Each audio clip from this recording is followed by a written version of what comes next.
Don't go away, because I'm going to show you the best way to save money in the kitchen. Plus, a kitchen staple that once you see how easy it is, you will never want to be without it again.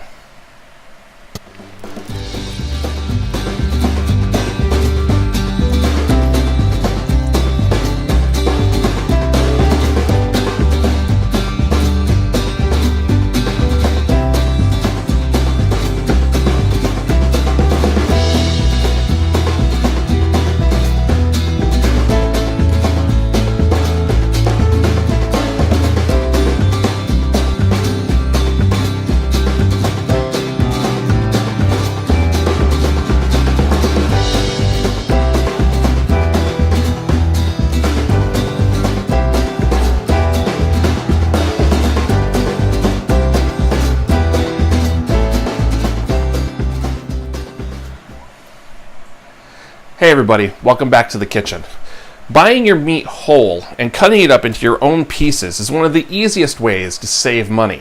I'm going to bring you in closer and we're going to carve up this chicken into individual pieces.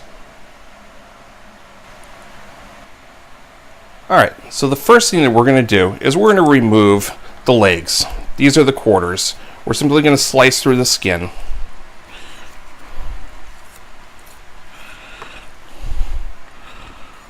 All the way down to the back of the chicken. At this point, we're going to pop that joint out right there. All right, just by pulling back on it. And then, using our knife, slice through and carve off the meat. Do the same to this side.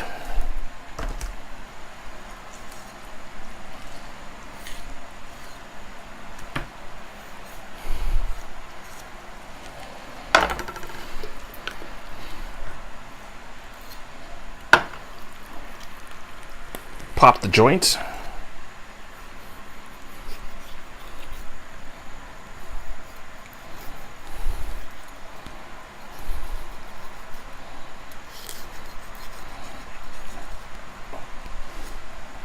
And carve the meat. Next, we're going to take off the wings. Same thing, we're going to score the skin around there so we can see where the joint is. And we're simply going to pop it out of joint. Then with our knife, we're going to work our way around that joint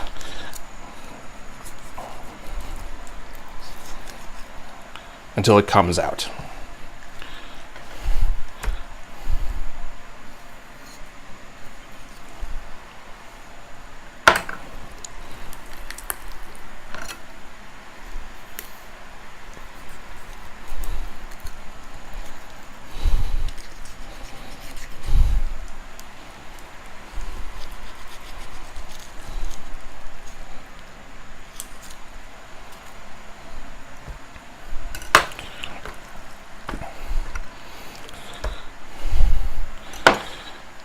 Now we're going to remove the wingtips because this part is really unedible for anything. We're just going to pop the joint, feel around for it. You can feel where the joint is. And then use your knife.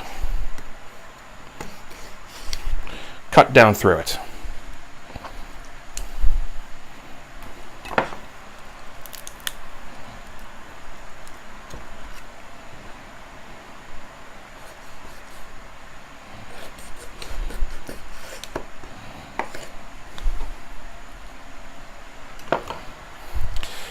Now you have 2 wings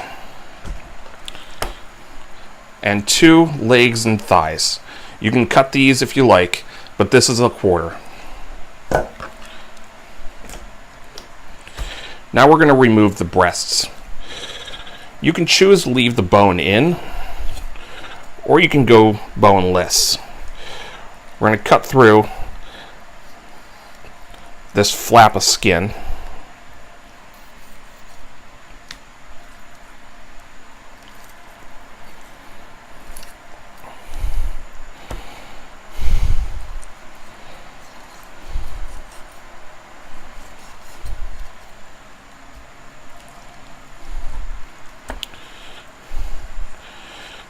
Now right down the center of the chicken, we're going to run the knife. And you could feel that there's a hard piece of cartilage right in here. We're just going to run our knife right along that, pulling it back as we do.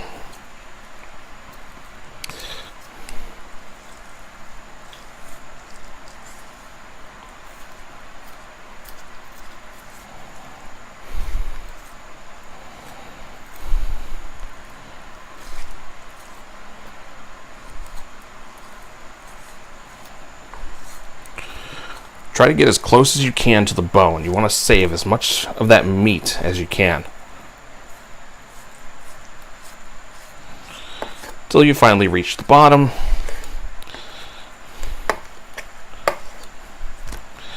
And here we have a beautiful skin-on, boneless breast. We're going to do it again to this side. Feeling the bone, we're going to put our knife right in there.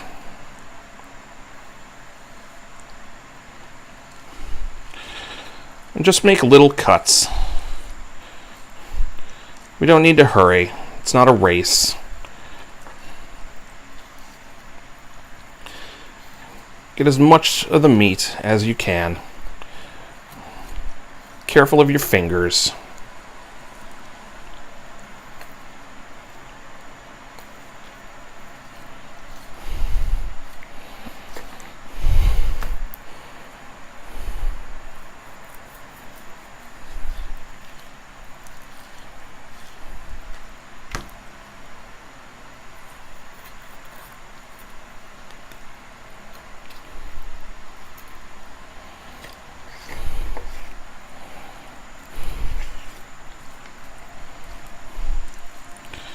And now we have nothing left but the carcass.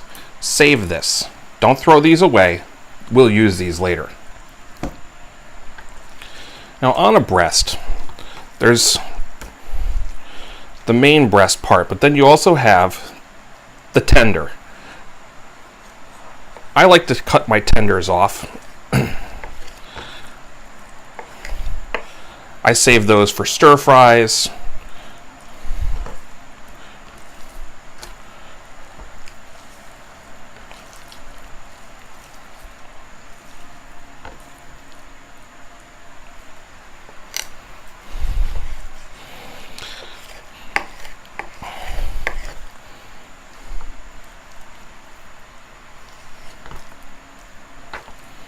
I also think it helps the chicken to lay flatter.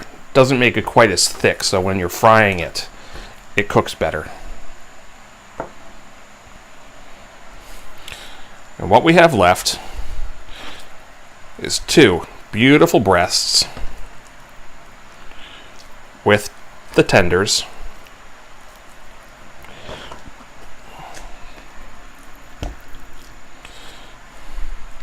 Leg quarters, which are excellent for grilling.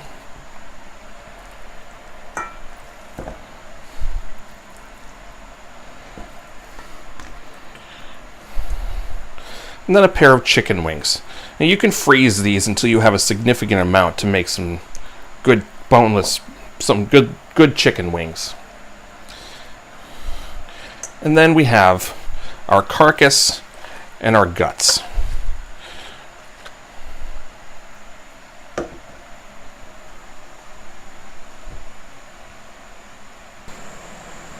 Okay, so now we've parted up our chicken, and what you end up with out of two chickens is two beautiful chicken breast meals, which will be lovely pan fried. We have chicken tenders, which will go great stir fried and chopped up. 2 packs of chicken quarters. Now, these for me are really the prize, because these are great grilled, slow cooked, baked. I use these in everything. And a small bag of chicken wings. I'm going to freeze these and save until I have enough to make a good amount.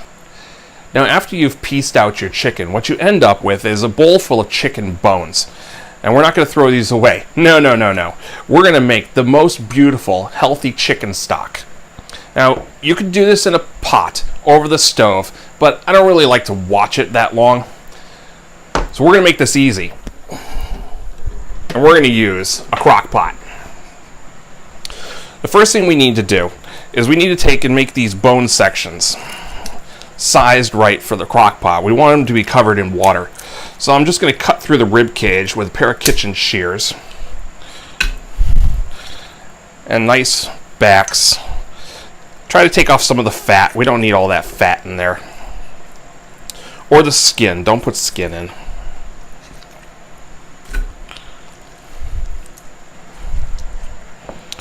And then you have these bags of guts. Now, you can choose to just throw them away, but I like to add in the neck piece.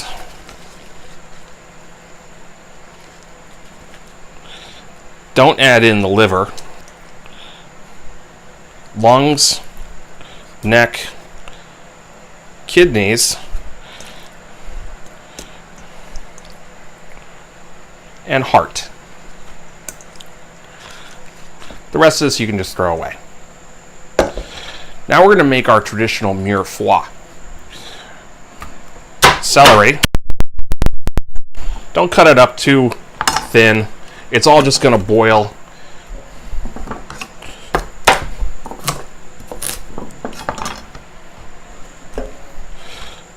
We're going to take a couple sprigs of thyme, one large onion,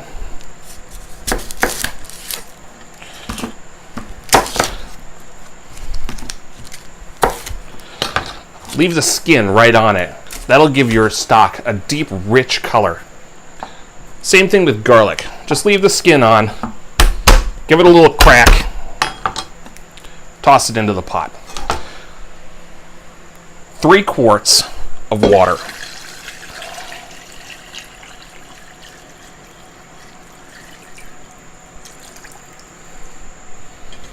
Okay, so at this point, I just realized I forgot to add bay leaf and a half a dozen or a dozen peppercorns. Shame on me. Now we're going to just allow this to cook on low for the next 8 to 12 hours. This is a great recipe to set up in the evening and let it cook overnight and come back to it the next morning. Alright, so now it has been 12 hours and we're ready to strain out our chicken stock. We're going to put a nice big, I like to go in 2 stages. We're going to use a colander for the first one.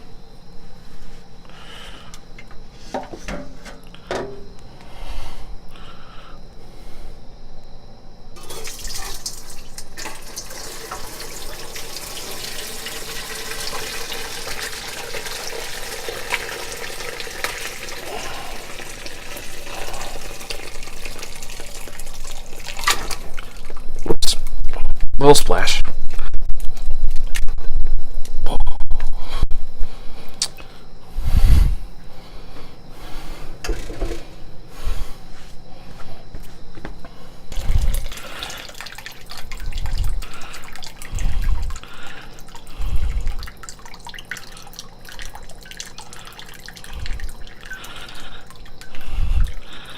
And now we have most of the solids out of the way. Just going to put this to the side. Now we're going to do one more straining.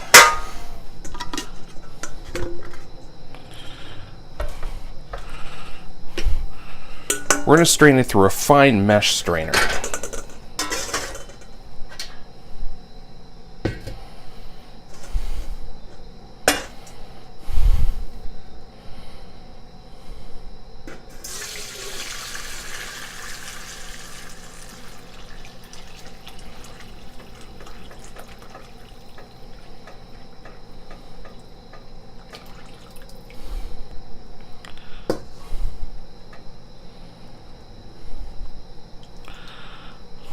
And that removes the rest of the impurities and other junk came off the bones.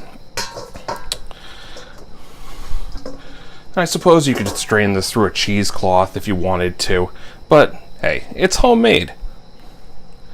Now we're ready to start packaging it up. Now you can put this into glass jars if you're planning to can it. There's no preservatives in it, so whatever you do, you want to use it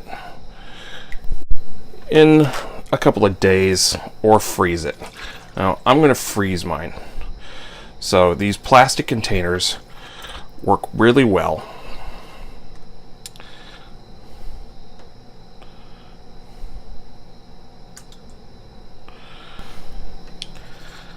So now we have our beautiful chicken stock. I have a bunch of 1-cup containers and some larger ones of about 2.5 cups. Now remember, this is still really hot, so you're going to want to let it sit for about 45 minutes before putting the covers on and freezing. So here's the finished product. 14 hours later and a little shaky camera work, and we have our homemade chicken stock. Now, since the work we put in during that 14 hours was very minimal, this is an easy recipe for you to do at home. For the ingredients and more to this recipe, go check out my blog post. Remember to like, share, and subscribe. And from my kitchen to yours, thanks for stopping by.